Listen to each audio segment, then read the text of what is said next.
सोचो जरा, अगर ब्रिटिश कभी भारत नहीं आते, न उनका राज होता, न उनका लूट, न उनका कानून, तो आज इंडिया कैसा होता?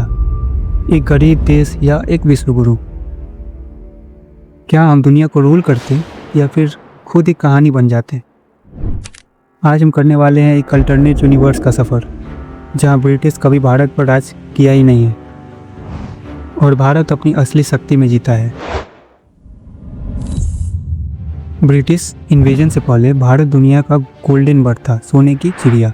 वर्ल्ड ट्रेड का 25% सिर्फ भारत से आता था। यहाँ सिर्फ जाता था मसाले, कपड़े और नॉलेज। यहाँ के ऋषि और साइंटिस्ट दुनिया को सिखा रहे थे, एस्ट्रोनॉमी से लेकर सर्जरी तक। अब सोचो, भारत एक नॉलेजेबल सुपर पावर होता, जहाँ हर गांव में एक मिनी सिलिकॉन वैली होती। अगर ब्रिटिश रूल नहीं होता तो इंडिया का इंडस्ट्रियल रिवॉल्यूशन अपनी स्पीड से आता। हम अपने रिसोर्सेज, अपनी साइंस और अपने क्राफ्टमैन के दम पर एशिया का इकोनॉमिक कैपिटल बनते। रेलवे, टेलीग्राफ, एजुकेशन सिस्टम, ये सब हम खुद बनाते हैं अपने कल्चर के हिसाब से, ना कि कॉलोनियल स्टाइल में।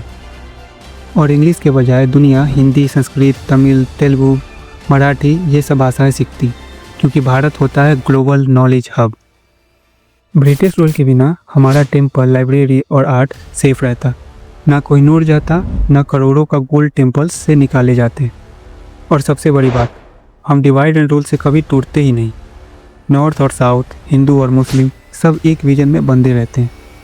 एक यूनाइटेड भारत, जहाँ डाइवर्सिटी हमारी स्ट्रेंथ होती, वीकनेस नहीं। सोचो, कोई सूखा नहीं, कोई अत्याचार नहीं, बस एक ऐसा देश जहाँ मेहनत और संस्कृति का सम्मान होता।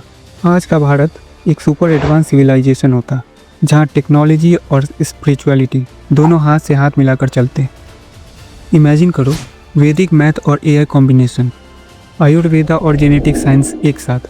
नासा और MIT के साइंटिस्ट भारत आकर रिसर्च करते और दुनिया का टेक्स्ट बुक में लिखा होता, डेवलप्ड बाय इंडियन स्कॉलर्स। पर एक ट्विस्ट है, ब्रिटिशर्स अगर नहीं आए होते तो हो सकता है हम कभी अपने इंडिपेंडेंस के लिए यूनाइट ही नहीं होते। कभी सोचा है, उन्होंने हमें तोड़ने की कोशिश की, पर वही पेन, वही स्ट्रगल हम सबको एकता का मतलब समझाया। तो हो सकता है अगर ब्रिटिशर्स नहीं आते तो हमारा गोल्डन भारत तो होता ही, पर स्ट्रॉन्ग भारत तब भी नहीं बनता। सभी रियासतें आपस में ही सिविल वॉर में लग जाती, जिससे भारत और बिखर जाता।